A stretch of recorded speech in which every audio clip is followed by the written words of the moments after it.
So in this video I'm going to be discussing about what I would consider to be the most dangerous myth about creativity and what can be done about it. So what I believe to be the most dangerous myth about creativity is that it is only for the few, the ones that are born with it, the quote-unquote talented. So talent doesn't come to those who are born with it. No one is born to be Picasso or Jimi Hendrix or someone like that. It takes years and years of practice to get good at something, the same way that the only way you can get really fit at the gym is if you lift weights repeatedly or you run on the treadmill. So when we start thinking about art in a similar way, it sort of demystifies how we would perceive creativity to be. With applied practice and enjoyment of what it is you're doing, it can be quite easy to actually get good at it reasonably fast. So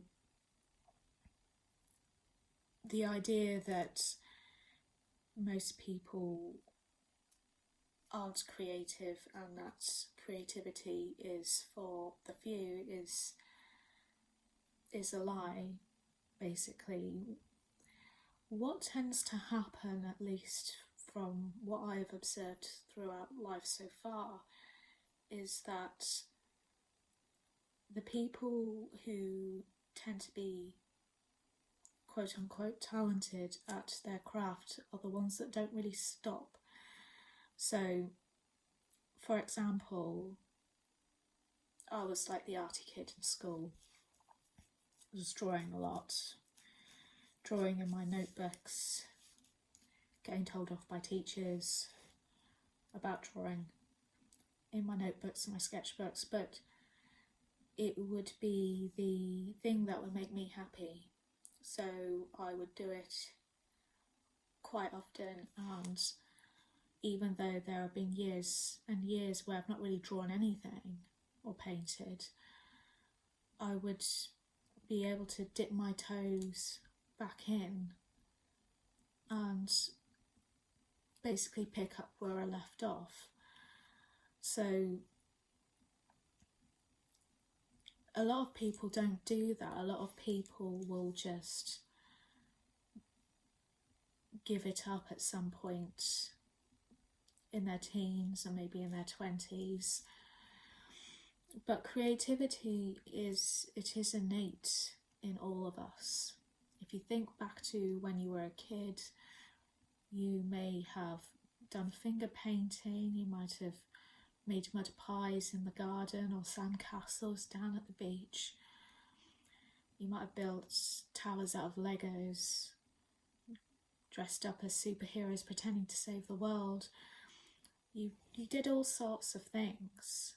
You had an imagination, and through things like schooling, peer pressure, perhaps parents and other family members discouraging your creative pursuits, you sort of stopped doing it. Or maybe perhaps you just lost the confidence to do those things. But it doesn't mean it's gone.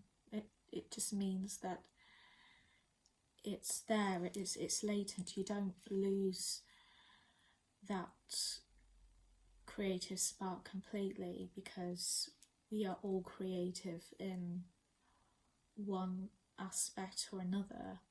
For example, we all have imaginations, and with those imaginations, if we have a problem, we may be able to solve it using our thoughts.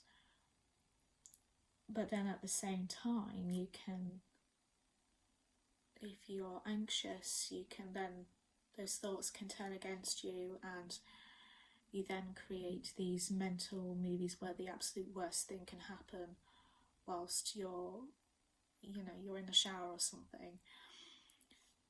We've all done it, but my point is that we all have an imagination. We are all creative, and if we go by the Cambridge definition of what creativity is, it is the ability to produce or use original and unusual ideas.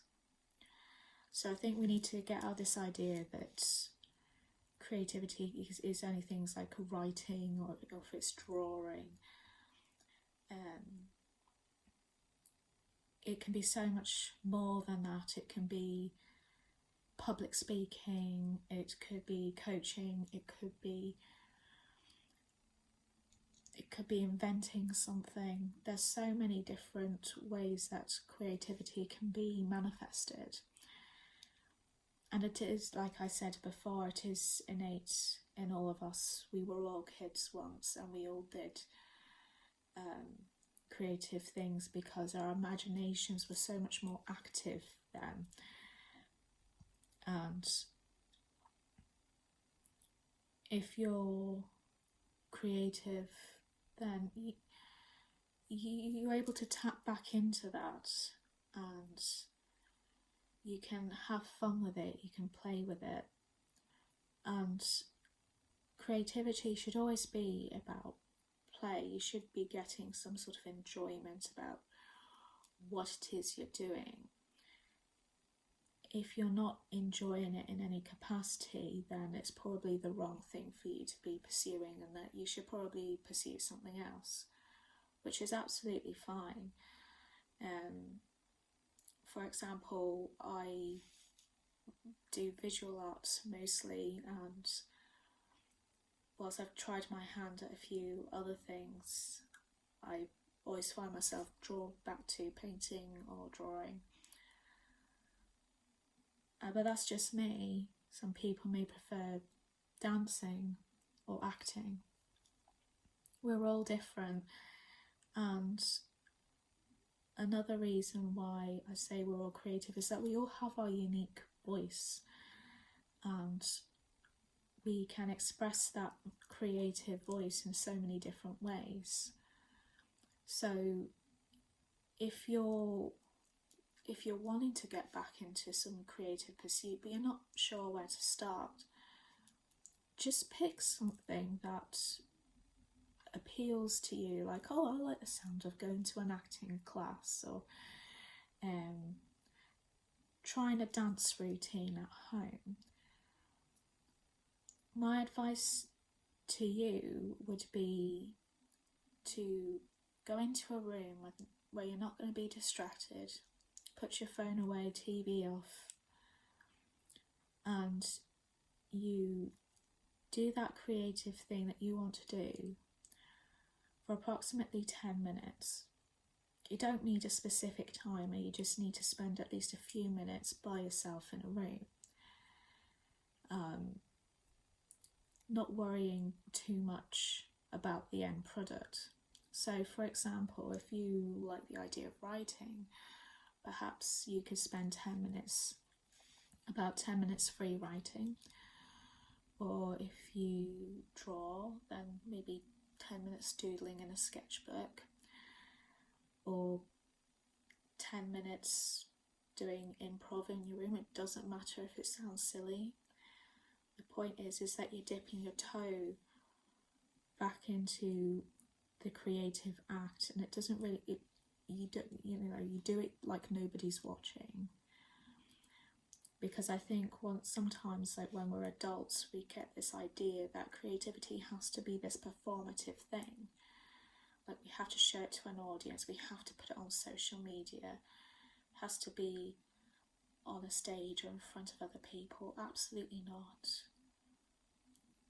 At this point, just do it for you in a place that feels safe and comfortable. And once you feel more comfortable with your creative act, then do it every day. If you want, do it 20 minutes a day, 30 minutes a day, an hour a day. And just like any other muscle, it will build and you will get more confident with what it is that you need to do. And you will feel like you're getting better at it. And you can get good at it. Like I said, you can get good at something quite quickly if, one, you enjoy it, two, you do it repeatedly over the course of a week. And you just got to give it a go. What have you got to lose? At worst, you might realise it's not for you, and then you try something else. But let me know what it is you would like to try down in the comments, and I would love to hear from you, and just any ideas that you have at all for future videos. I would also love to hear from you. Thank you. Bye bye.